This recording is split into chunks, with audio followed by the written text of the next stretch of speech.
Okay, this is 5b. This is going to talk about photosynthesis and cellular respiration. 5a was the actual equations. This one's going to be the actual organelles.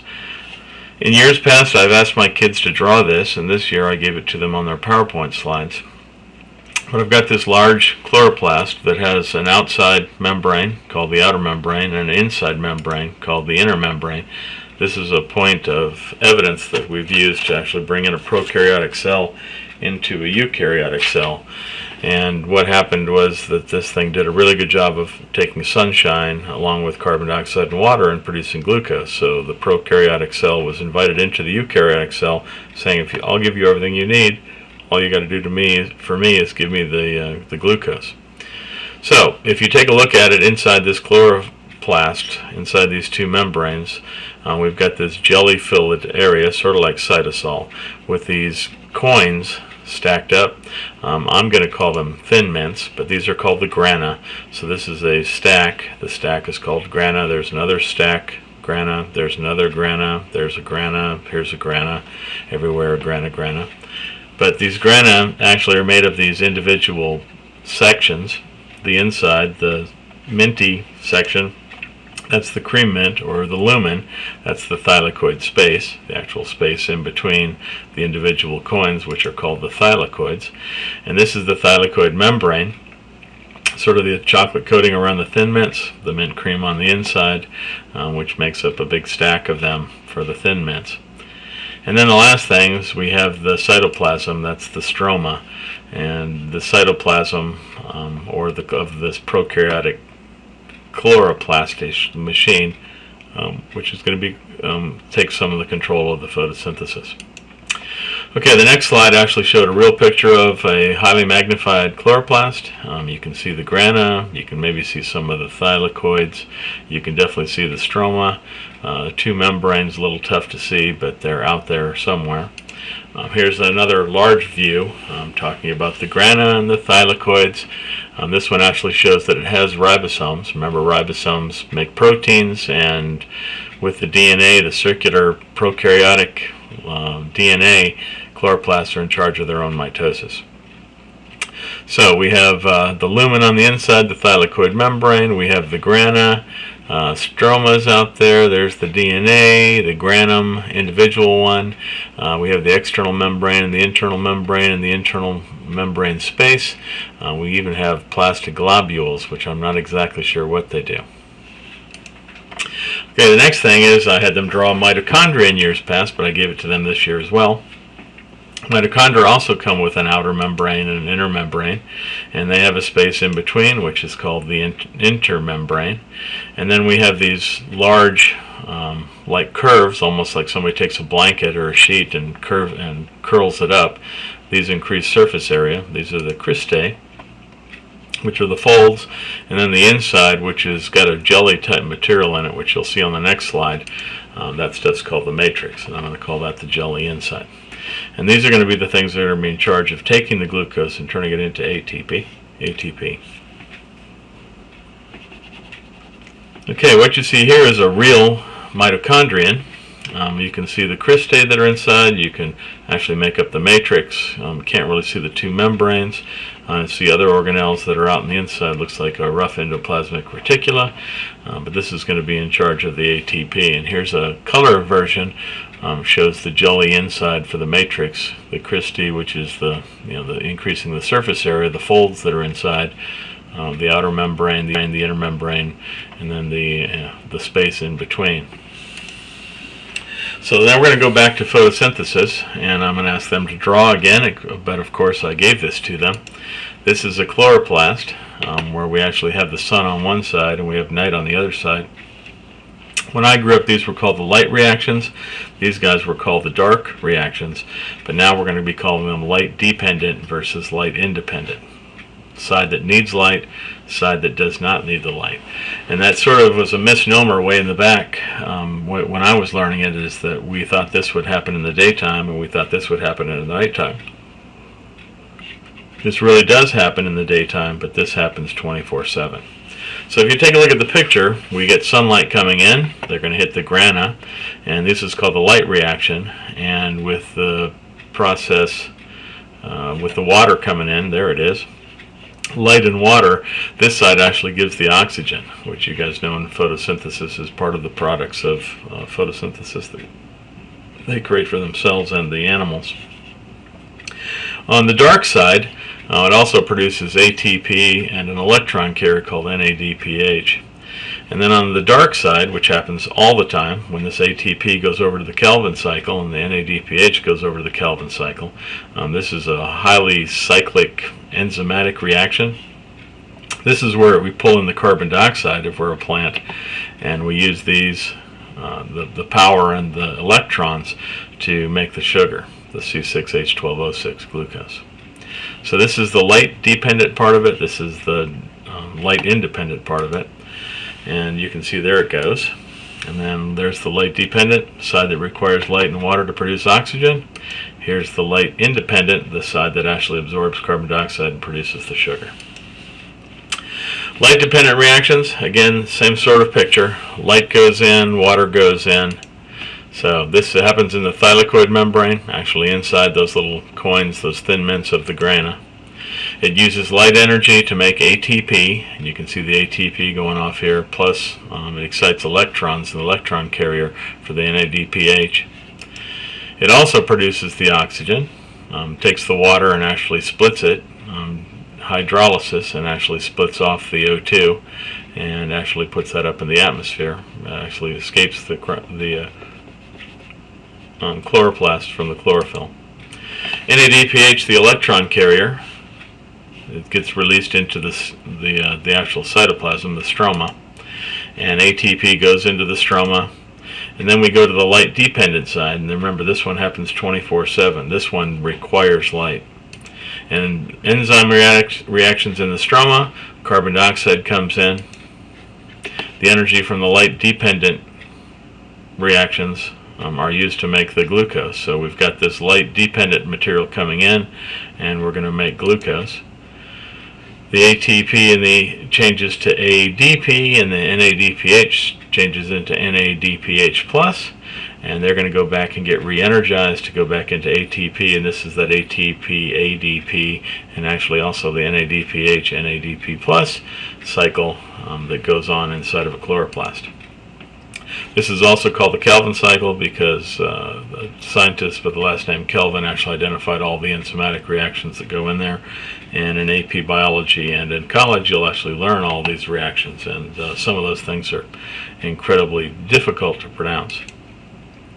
Reminders that photosynthesis, we take in water, we take in carbon dioxide as our products, and we give off glucose and oxygen as the products. Here's that balanced equation again using stoichiometry, where we need 6 carbons, 12 hydrogens, 6 oxygens, and 12 oxygens. So we need to put a 6 in here to get the 6 carbons, 6 here to get the 12 hydrogens, 6 there to get 6 oxygens, and then 6 there to get 12 oxygens. And then we're going to take the light dependent and light independent reaction, and we're going to talk about where it happens in terms of photosynthesis and also the Kelvin cycle, and the photosynthesis again requiring light, and Kelvin cycle 24/7.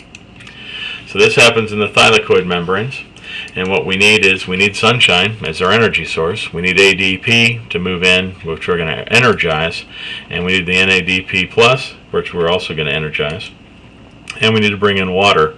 And what we get for a product, we get ATP energizing the ADP with another phosphate, putting the energy back in. We change the NADPH and DP plus into NADPH, and then instead of the water we actually lyse it and make oxygen. And then we have the light dependent, and this one happens out in the stroma, the cytoplasm of the chlorophyll. And this side we need the ATP, we need the NADPH, and we need to bring in carbon dioxide from the atmosphere, and what we make over here is glucose, C6H12O6. So this is a different way of looking at the last diagram, maybe a little more clean, but I asked my kids to fill it in. And there's also a shock wave down here on photosynthesis, which you're welcome to watch if you wish. Then reactions of photosynthesis, we actually do have some limiting factors. First one being water. You cut off water from a cell and we turn it into a hypotonic reaction, where the hypotonic goes out into the hypertonic solution and the water actually goes in and the plant wilts and eventually may actually kill the plant, but certainly would slow down photosynthesis. Temperature, you guys all know that enzymatic reactions need certain temperatures. Plants, just like animals, have to have a temperature probably between 0 and 35 degrees Celsius, which is pretty darn warm. Your body's 37. And temperatures above that or below that are going to damage the enzymes, and since there are enzymatic reactions going on, photosynthesis slows down or stops. And the last thing is light intensity. We actually give a plant light and it does what it's supposed to do. I guess theoretically if you give it too much light it could burn. Don't give it enough light, and I know some of you have done this experiment in second grade for a science fair project to find the light reaction on plants. You put one plant out in the sun, you put another plant in a closet, and you find out the one in the closet doesn't do as well. And the last one is color, and I like to put that little smiley face there because I got this from a British or maybe a Canadian site. And color, Roy G. Biv, which the colors which we can see from our eye, really it's red, yellow, and blue, and the other colors are just mixtures, but it's really the red and the blue-violet that the plants like. And if you think about a plant being green, that's the color that it doesn't like, so it doesn't really care for the green and the yellow. It likes the two other ends. Okay, a food lesson. There's a lot of energy stored in food. You take a gram of sugar, glucose, C6H12O6, and that has 3,800 plus calories of heat. In science, we learned that a calorie is the amount of energy that we need to raise the temperature of 1 gram of water 1 degree Celsius. So this could actually take the amount of water, 3.811 liters, and raise it 1 degree Celsius. Or it could take 1 gram of water and raise it 3,811 degrees Celsius. In other words, definitely turn it into vapor very easily. But in food, we don't use these calories. We use something that's called kilocalories, 1,000 calories.